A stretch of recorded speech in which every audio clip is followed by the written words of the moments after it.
ನಮ್ಮನ್ನ ಪ್ರೀತಿಯಿಂದ ಬರಮಾಡಿಕೊಂಡಂತ ನಮ್ಮ ಭೀಮಪ್ಪನವರ ಅಗರವರಿಗೆ ತುಂಬ ಧನ್ಯವಾದಗಳು. ನಮ್ಮನ್ನ ಕರೆಸಿಕೊಂಡು ನಮ್ಮನ್ನೆಲ್ಲ ನೋಡುವಂತ ಅವಕಾಶಗಳನ್ನು ಕೊಟ್ಟಿದ್ದಾರೆ.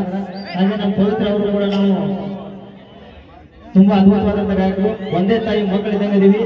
ಅಲ್ಲಿಂದ ಇಲ್ಲಿ ಮಠ ಕಲಿಸೋದಕ್ಕೆ ನಮ್ಮ ಪವಿತ್ರ ಹಾಗೂ ನಮ್ಮ ಕೃಷ್ಣ ರಾಠೋಡ ಬಂಧುಗಳಿಗೆ ಎಲ್ಲರಿಗೂ ತುಂಬ ಧನ್ಯವಾದಗಳು. ಹಾಗೆ ಇಲ್ಲಿ ಬಂದಿರತಕ್ಕಂಥ ಎಲ್ಲರಿಗೂ ಹಾಗೆ ವೇದಿಕೆ ಮೇಲಿರುವಂತಹ ಗಣ್ಯಮಾನ್ಯರಿಗೂ ಕೂಡ ತುಂಬ ಧನ್ಯವಾದಗಳು. ಒಂದೇ ಒಂದು ಹಾಡನ್ನು ಹಾಡ್ತೀನಿ, ಬ್ಯಾಡಂತ ಬಿಟ್ಟಿನಿ ಸುಮನ ಅನ್ನುವಂಥ ಕೇಳಿ ಎಂಜಾಯ್ ಮಾಡಿ.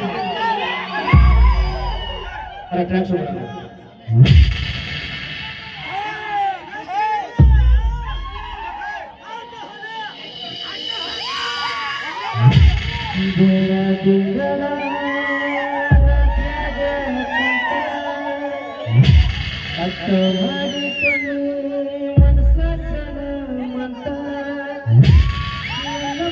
ಪಾರಿವಾಳ ಚಂದ ಹೊಂದು ನಕಲ ಕಟ್ಟಿ ಹೋದ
ಇಲ್ಲಿ ಕರೆಸಿ ಸನ್ಮಾನ ಮಾಡಿರ್ತಕ್ಕಂಥ ಎಲ್ಲರಿಗೂ ಕೂಡ ತುಂಬ ಧನ್ಯವಾದಗಳು. ನಾವು ಕೂಡ ನಿಮ್ಮ ಜಿಲ್ಲೆಯ ಹುಡುಗ, ನೀವು ಬೆಳೆಸಿದ ಮಗ, ನಮ್ಮದು ಗದಗ ತಾಲೂಕು ಗದಗ ಜಿಲ್ಲಾ ನೀಲಗುಣ ಅಂತೇಳಿ ಸಣ್ಣ ಹಳ್ಳಿ. ಇಲ್ಲಿ ಸನ್ಮಾನ ಮಾಡಿದಂತ ಎಲ್ಲರಿಗೂ ಕೂಡ ತುಂಬ ಧನ್ಯವಾದಗಳು.